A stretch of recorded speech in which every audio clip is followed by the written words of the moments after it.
നമസ്കാരം. ഇടുക്കി ജില്ലയിലെ മുട്ടം കോളപ്ര എന്ന ഗ്രാമം. കോളപ്ര ദ്വീപ് വികസന പദ്ധതിയുമായി ബന്ധപ്പെട്ട വാർത്തകൾക്ക് ശേഷം ഒരുപക്ഷെ ഇപ്പോഴായിരിക്കും ഈ പ്രദേശം വീണ്ടും വാർത്തകളിൽ നിറയാൻ തുടങ്ങിയത്. ഇത്തവണ സംഭവം നാട്ടിലെ ടൂറിസത്തിൽ നിന്ന് മാറി ഒരു വ്യക്തിയിലേക്ക് കേന്ദ്രീകരിച്ചിരിക്കുകയാണെന്ന് മാത്രം. മരപ്പണിക്കാരനായ അച്ഛനും സപ്ലൈകോ ജീവനക്കാരിയായ അമ്മയും അവരുടെ 2 കുട്ടികളുമായി കഴിഞ്ഞിരുന്ന ഒരു സാധാരണ കുടുംബം ഉണ്ടായിരുന്നു. കേരളത്തിലെ ഉന്നതരെ ഉൾപ്പെടെ വിവാദ ചുഴിയിലേക്ക് എത്തിച്ച 26-കാരനായ അനന്തു കൃഷ്ണന്റെ ജീവിതം ഇവിടെ നിന്നാണ് തുടങ്ങുന്നത്. ചെറുപ്പം മുതലേ ഊർജ്ജസ്വലനായ കുട്ടിയായിരുന്നു അനന്തു കൃഷ്ണൻ. സാമൂഹിക സേവനം, കാർഷിക മേഖല തുടങ്ങിയ കാര്യങ്ങളിൽ പണ്ട് മുതലേ തൽപരൻ. മികച്ച വാഗ്മിയും വാക്ചാതുര്യവും കൊണ്ട് കേൾവിക്കാരുടെ കയ്യടി നേടാനും ഒപ്പം അവരെ കയ്യിലെടുക്കാനും കുട്ടിയായിരിക്കുമ്പോൾ തന്നെ അനന്തുവിന് സാധിച്ചിരുന്നു. 1ാം ക്ലാസ് മുതൽ പ്രസംഗ മത്സരവേദികളിൽ സ്ഥിരം സാന്നിധ്യമായിരുന്നു അനന്തു. 10ാം ക്ലാസ്സിൽ പഠിക്കുന്നതിനിടെ കൂൺ കൃഷിയെക്കുറിച്ച് ധാരാളം ക്ലാസുകൾ എടുക്കുമായിരുന്നു. പൊതുരംഗത്തേക്കുള്ള അനന്തുവിന്റെ കടന്നുവരവും അവിടെ നിന്നാണ്. 17ാമത്തെ വയസ്സിൽ മികച്ച കൂൺ കർഷകനുള്ള അവാർഡും അനന്തു കൃഷ്ണൻ നേടി. കോട്ടയത്തുള്ള മുൻ വനിതാ കമ്മീഷൻ അംഗത്തെ കൂൺ കൃഷിയിൽ പരിശീലനം നൽകിയും അവരെ സഹായിച്ചും പൊതുപ്രവർത്തകരുമായി ബന്ധം വളർത്താൻ തുടങ്ങി.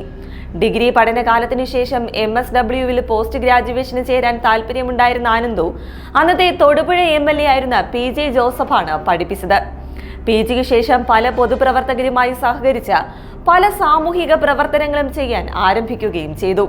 BJP നേതാക്കളുമായിട്ടായിരുന്നു അനന്തുവിന് അധികവും ബന്ധമുണ്ടായിരുന്നത്. നാട്ടിലെ അമ്പല കമ്മിറ്റിയുമായി ചേർന്ന് നിരവധി പ്രവർത്തനങ്ങളിലും അനന്തു ഭാഗമായി. പ്രമീള ദേവി വനിതാ കമ്മീഷൻ അംഗമായിരുന്ന സമയത്ത് എപ്പോഴും അനന്തു അവരുടെ കൂടെ തന്നെയുണ്ടായിരുന്നുവെന്നും പ്രമീള ദേവിയുടെ പ്രൈവറ്റ് സെക്രട്ടറിയായി ജോലി ചെയ്യുകയാണെന്നാണ് നാട്ടിൽ പറഞ്ഞിരുന്നതായും അനന്തുവിന്റെ പ്രദേശവാസികൾ പറയുന്നു. പ്രമീള ദേവി വഴിയാണ് രാഷ്ട്രീയത്തിലെ പല ഉന്നതരുമായി അനന്തു ബന്ധം സ്ഥാപിച്ചത്. കേന്ദ്ര സർക്കാരിന് കീഴിൽ പ്രവർത്തിച്ചിരുന്ന ഭാരത് സേവക് സമാജവുമായി ബന്ധപ്പെട്ടാണ് ആദ്യകാലങ്ങളിൽ അനന്തു പ്രവർത്തിച്ചിരുന്നത്. പിന്നീട് doctor Kalam youth foundation forum എന്ന സന്നദ്ധ സംഘടന തുടങ്ങി. കോവിഡ് സമയത്ത് ജനങ്ങൾക്ക് വേണ്ട സഹായങ്ങൾ doctor Kalam youth foundation forum സംഘടന വഴി ചെയ്തു കൊടുത്തിരുന്നു. കുട്ടികൾക്കായി സംഘടനയുടെ കീഴിൽ PSC കോച്ചിംഗ് ക്ലാസുകളും സംഘടിപ്പിച്ചു. 2020-ൽ ലാലി വിൻസെന്റുമായി ചേർന്ന് പ്രവർത്തിച്ചിരുന്നതായും റിപ്പോർട്ടുകളുണ്ട്. അരുണാചൽ പ്രദേശിൽ മിഷണറി സംവിധാനത്തിലും അവർ ഒരുമിച്ച് പ്രവർത്തിച്ചിരുന്നതായി വിവരങ്ങളുണ്ട്. എന്നാൽ ആനന്ദകുമാറുമായി പരിചയത്തിലായതിനു ശേഷമാണ് സ്കൂട്ടർ, തയ്യൽ മെഷീൻ, ലാപ്ടോപ്പ് തുടങ്ങിയ പദ്ധതികൾ ആരംഭിക്കുന്നത്. അതേസമയം പ്രദേശവാസികൾക്കെല്ലാം പ്രിയങ്കരനായ വ്യക്തിയായിരുന്നു ഈ അനന്തു കൃഷ്ണൻ. അനന്തുവിന്റെ സൗഹൃദപരവും സൗമ്യതയോടെയുമുള്ള പെരുമാറ്റം എല്ലാവരെയും ആകർഷിച്ചിരുന്നു. പൊതുപരിപാടികളിലെല്ലാം തന്നെ പ്രമുഖ വ്യക്തികളോടൊപ്പം എത്തിയിരുന്ന അനന്തു നാട്ടുകാരുടെ ഇടയിൽ ജനകീയനായ വ്യക്തി എന്ന സ്ഥാനവും സൃഷ്ടിച്ചെടുത്തു. കൂടാതെ ഒരു ക്രൈം പശ്ചാത്തലമില്ലാത്ത വ്യക്തി എന്ന നിലയ്ക്ക് അനന്തുവിനെ ആരും സംശയത്തോടെ കണ്ടതുമില്ല. അതേസമയം സ്ത്രീകളെയാണ് തന്റെ എല്ലാ പ്രവർത്തനങ്ങളിലും അനന്തു കരുവാക്കിയിരുന്നത്. ട്രസ്റ്റിലെ അംഗങ്ങളെ വരെ പോലും കബളിപ്പിച്ചാണ് ഇത്രയും വലിയ തട്ടിപ്പ് അനന്തു നടത്തിയത് പോലും. 25ാം വയസ്സിലാണ് അനന്തു കൃഷ്ണൻ KN ആനന്ദകുമാറിന്റെ നേതൃത്വത്തിലുള്ള NGO കോൺഫെഡറേഷനിലേക്ക് എത്തുന്നത്. NGO കോൺഫെഡറേഷന്റെ കീഴിൽ 200ഓളം ചെറിയ ട്രസ്റ്റുകളും സൊസൈറ്റികളുമുണ്ട്.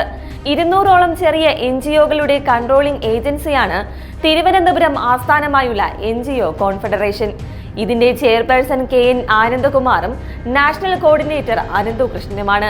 ഇതിലെ ബോർഡ് അംഗങ്ങളാണ് ഷീബ സുരേഷും ജസ്റ്റിസ് AN രാമചന്ദ്രനും തുടങ്ങിയവർ. ഇതുപോലൊരു ട്രസ്റ്റാണ് എറണാകുളം ആസ്ഥാനമായി പ്രവർത്തിക്കുന്ന AN രാധാകൃഷ്ണന്റെ സൈൻ എന്ന NGOയും. കോളപ്ര കേന്ദ്രീകരിച്ച് പ്രവർത്തിക്കുന്ന ഒരു ട്രസ്റ്റും ഇതിന് കീഴിലുണ്ട്. സാധാരണക്കാരായ സ്ത്രീകളാണ് ഇതിലെ അംഗങ്ങളും. സ്ത്രീകളെ കരുവാക്കിക്കൊണ്ടാണ് അനന്തു കൃഷ്ണന്റെ എല്ലാ ഓപ്പറേഷൻസും ആസൂത്രണം ചെയ്തിരുന്നത്.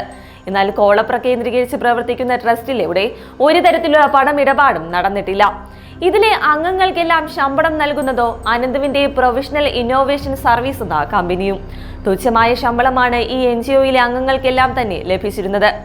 നിലവിൽ NGO കോൺഫെഡറേഷന്റെ ആക്ടിംഗ് ചെയർപേഴ്സൺ ബീന സെബാസ്റ്റ്യനാണ്. 6 മാസം മുൻപ് ആനന്ദകുമാർ രാജിവെച്ചുവെന്നാണ് ഇവർ പറയുന്ന വിവരം. ഒക്ടോബറിലാണ് ആദ്യമായി ഒരു കേസ് മൂവാറ്റുപുഴയിൽ ഇത്തരത്തിൽ റിപ്പോർട്ട് ചെയ്യുന്നത്. അതിനുശേഷമാണ് കോർഡിനേറ്റർമാർ പരാതിയുമായി എത്താൻ തുടങ്ങിയതും. അതിന്റെ അടിസ്ഥാനത്തിലാണ് ഇപ്പോൾ അനന്തു കൃഷ്ണന്റെ അറസ്റ്റിലേക്ക് വരെ വഴിവെച്ചിരിക്കുന്നത്. കോളപ്ര കേന്ദ്രീകരിച്ച് പ്രവർത്തിക്കുന്ന ട്രസ്റ്റിന്റെ അംഗമായ സുമ ആദ്യകാലങ്ങളിൽ ട്രസ്റ്റുമായി ബന്ധപ്പെട്ട് അനന്തുവിനൊപ്പം പ്രവർത്തിച്ചിരുന്നു. കേസ് തുടങ്ങുന്നത് വരെയും കോളപ്ര ഓഫീസിലുണ്ടായിരുന്ന സ്റ്റാഫും സുമ തന്നെ. കേസുമായി ബന്ധപ്പെട്ട് മൂവാറ്റുപുഴ, മുണ്ടക്കയം, മുട്ടം പോലീസ് സ്റ്റേഷനുകളിൽ ഇവർ മൊഴി നൽകുകയും ചെയ്തിട്ടുണ്ട്. കണ്ണൂരും കോട്ടയത്തും രജിസ്റ്റർ ചെയ്തിരിക്കുന്ന കേസുകളിൽ സുമയെ പ്രതി ചേർത്തിരിക്കുകയാണ്. കാരണം കോളപ്ര കേന്ദ്രീകരിച്ച് പ്രവർത്തിക്കുന്ന ട്രസ്റ്റിന്റെ പേരിലാണ് കുറച്ച് സ്ഥലങ്ങളിൽ സ്കൂട്ടർ വിതരണം നടന്നിരിക്കുന്നത്. എന്തായാലും ആനന്ദു കൃഷ്ണൻ എന്ന വ്യക്തിയിലേക്ക് മാത്രം ചുരുങ്ങുന്നതല്ല 1000-ൽ പരം ജനങ്ങളെ കബളിപ്പിച്ച ഈ പാതിവില തട്ടിപ്പ് കേസ്. പല ഉന്നതരും ഇതിൽ പങ്കാളികളാണെന്ന് തെളിയിക്കുന്ന വിവരങ്ങൾ ഇതിനോടകം തന്നെ പുറത്തു വന്നിട്ടുണ്ട്. എന്തായാലും കേരളത്തെ ഞെട്ടിച്ച പാതിവില തട്ടിപ്പിലെ യാഥാർത്ഥ്യത്തിന്റെ ചുരുളുകൾ വരും ദിവസങ്ങളിൽ തന്നെ പുറത്തു വരുമെന്ന് നമുക്ക് പ്രതീക്ഷിക്കാം.